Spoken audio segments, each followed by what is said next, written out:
Let me say first off that this is a court of inquiry. It's not an adversarial court. It's a nonprofit educational event.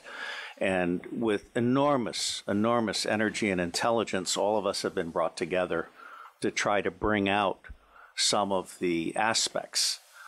So if I may, I have prepared an overview statement based on my work these many past weeks.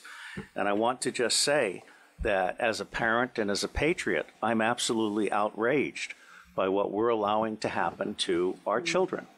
Humanity is judged on how you treat the weakest member of the society. Let me say that although pedophilia, which says child love, has nothing to do with the abuse of children, these children are not just kidnapped and in some cases bred by families as a cash crop. We have people in the United States of America that breed children in order to sell them. And when they are sold, they come without birth certificates, which means it's easier to kill them and have no one ask where they are. We're also importing children by the plane load. Again, children who have no documentation. It's not just child slavery or child sex abuse. It's also child torture because you have adrenalized blood. You have the whole blood drinking ceremony of the satanic world. It's also the use of children for harvesting body organs. We'll have the Falun Gong testimony tomorrow. One of the reasons that the Falun Gong are so popular is because they're so healthy, so that you can harvest their body organs and get the very best. And then you have ritual ceremonies and ritual murder, as well as incidental murder. I have been a spy. I'm out from undercover. I'm under a lifetime secrecy agreement. I absolutely tell you without doubt, I have no secrets that I can remember.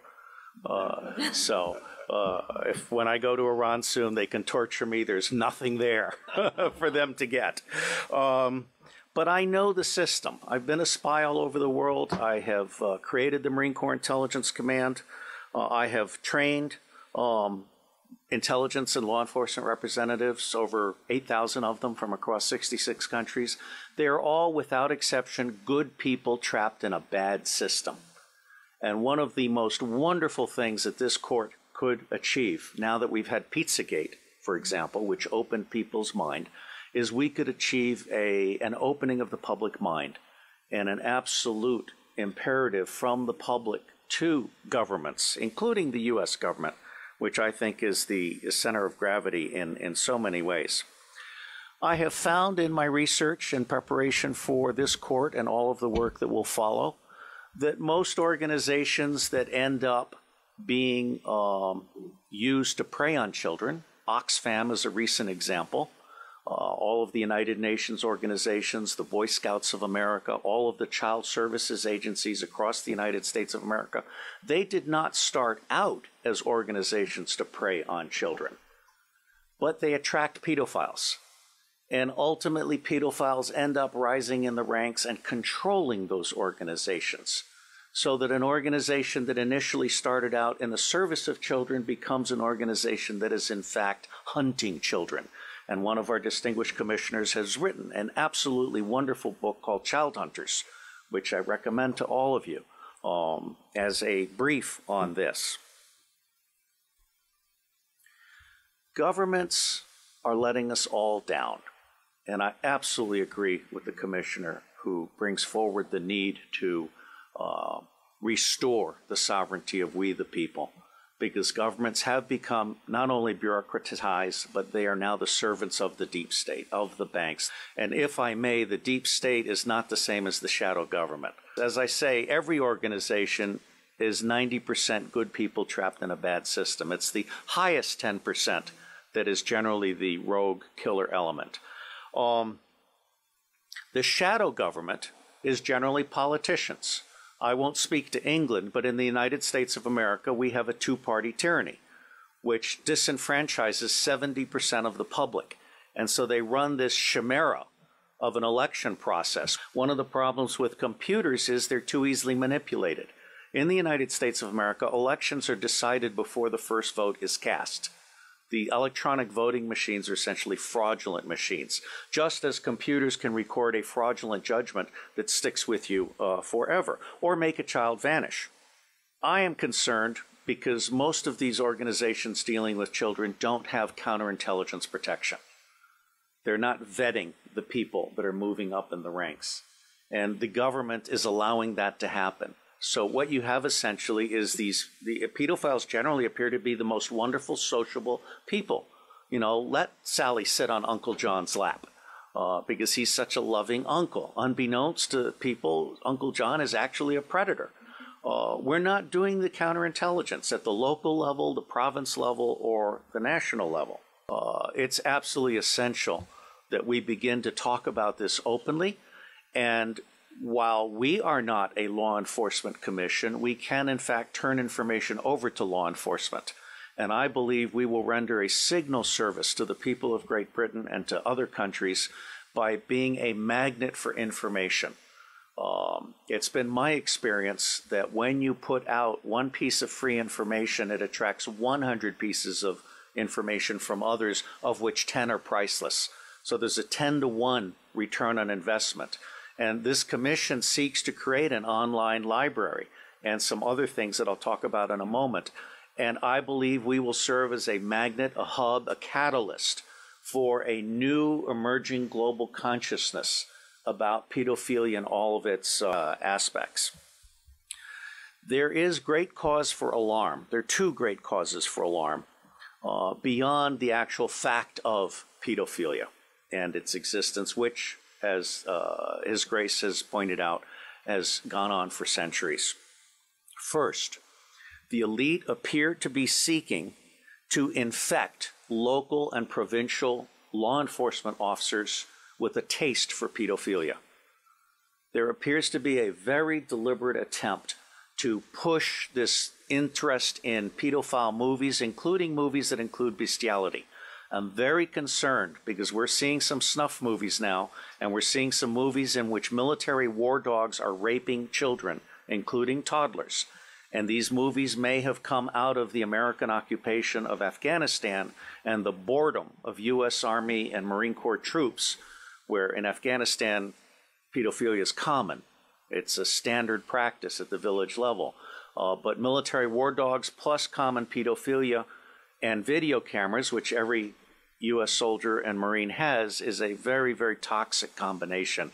And I'm seeing direct evidence that that is one of the most horrible things that's come out of Afghanistan in recent years. Now, let me also tell you that we have a second concern, and the witness has really most magnificently outlined asset stripping. The core message from this asset stripping is that the same machine that strips children from families strips wealth from those who are being preyed upon.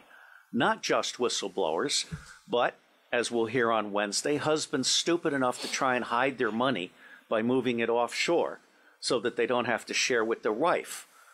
What husbands do when they turn over their money to intermediaries who are part of this system is mark themselves as a target. They might as well paint a target on their forehead because they have now become prey for a system that recognizes people who are asking to be made destitute. Now, it's not my working assumption, but the working assumption yet to be proven that the totality of the children disappearing worldwide is toward 8 million people, toward 8 million children.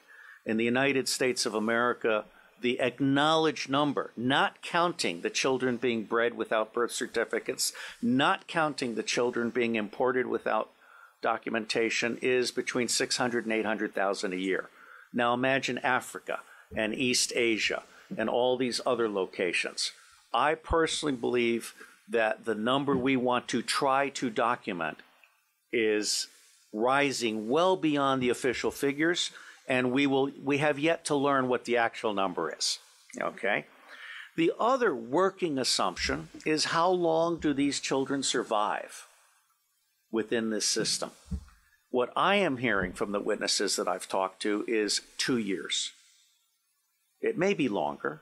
It may be 4 years, it may be 6 years, but by and large, these children are so abused. I mean, we're talking rapes by the hour and so forth, that they reach their expiration date within 2 years. And then they're murdered with impunity, or they're ritually murdered if that's what they've been bred for.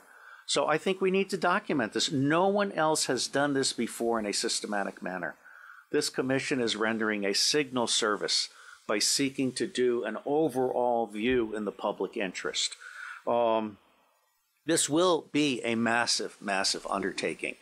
And while the preliminary attempt is to do a 6-month to 9-month endeavor, subject to funding availability and the availability of witnesses and also prisoners, there are a number of prisoners who can be debriefed, who, when properly debriefed by specialists, can really give a deeper understanding that has not been achieved by existing law enforcement and other agencies, because they simply treat these people, when they catch them, in those rare instances when they catch them, as disposable goods to be thrown into prison and forgotten about. And tomorrow we will have some expert testimony from one of our commissioners who can speak to this far, far better than I. William Binney is my counterpart. He is for NSA what I am to CIA, which is to say, he is saying, as I am saying, that we can delete 70% of our respective organizations and put the other 30% to work. But Binney is also the author of Thin Thread, which is a way of doing deep discovery in unstructured databases and the internet. And so he is prepared to actually help us do pedophilia tracking worldwide. And one of the things that the other technical commission, Stephen Arnold, is very good at is de-anonymizing the internet. This includes every image having a fingerprint. So you can take an image of a child being abused, and you can track that image through the dark web. So there are resources that we can bring to bear in support of this commission's mission. My favorite technical commission is Arno Reuser from the Netherlands, who is a master librarian. He is so good that when the Dutch intelligence community realized it didn't know enough about the world, they recruited him to create the Open Source Intelligence Center for Dutch intelligence. And as with the endeavors that I helped create in the United States, and in fact for Scotland Yard, very quickly people found out that they could get 40 to 60% of what they knew very cheaply using open sources of information. That's not what government intelligence agencies do today. They want to spend as much money as possible in the riskiest way possible on the most expensive way possible. They're not actually there to do decision support or answer questions. So I believe that Arno Reuser is capable of creating the world's first digital library on pedophilia. And this would be a multilingual library to include local dialects. And it would be a library that would then end up being what we call a magnet for walk-ins. We want to have a very professional ingestion system so that people can volunteer to provide expert witness to the thing, or they can volunteer to offer up their papers. There are a number of pedophiles now who are actually ready to turn over their diaries. All right, so I think we're actually doing something really, really huge. My final comment. The center of gravity for taking down the deep state. Pedophilia is both the induction glue. Pedophilia is how the deep state recruits and controls people. It is also the Achilles heel of the deep state. I believe that once the public realizes that the government is not protecting their children at a scale of vulnerability that we can articulate, then everything else about the government is called into question. All right? So for me, this is a truly righteous endeavor. And I will end by saying that as much good as it might do to get the British angry, for me, the center of gravity for change is the American public. Because if you can get the American public angry, we will stop supporting dictators overseas. We will close all of our military bases overseas. I am on record as a former CIA operations officer saying that our 1,000 bases overseas are not there for national defense. They're there to serve as lily pads for the smuggling of guns, gold, cash, drugs, and small children. So let me say I am proud to be in your company, and I believe that no matter what we do or do not do, it is going to make a difference. God bless you all.